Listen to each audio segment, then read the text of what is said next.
During the Hanover Messe 2023, Chinese enterprises exhibited their products and technologies, including smart manufacturing solutions and industrial robots, which fit well with the trade fair's theme of industrial transformation.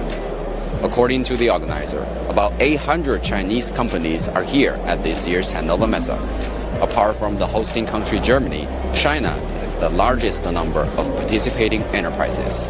那么卡奥斯这也是连续第5年，然后受邀参展，然后我们这次带来了这个8大解决方案，还有9大的这个创新案例。那一方面呢，就是我们希望说，此次代表这个中国的工业互联网平台，能在我们整个全球的这个工业盛宴上来展示我们的这个近几年的一些的科技创新、平台赋能的这个案例。另一方面呢，也是希望借着这个舞台，能够和更多的德国的这个知名的一些企业，然后一些研究机构能够互换我们的这个经验，然后进一步的交流合作。Yeah, I think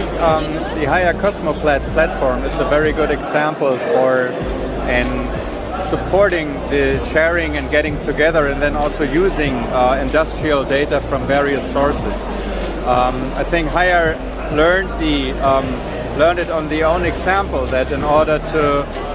be more competitive in the future, data need to be brought together not only from company internal data sources, but from the entire ecosystem. I think Cosmoplat is a very good example for making data sharing in industrial domains happen. The trade fair, one of the world's largest and lasting from April the 17th to 21st this year, showcases more than 4,000 companies which present solutions for the production and energy supply of the future.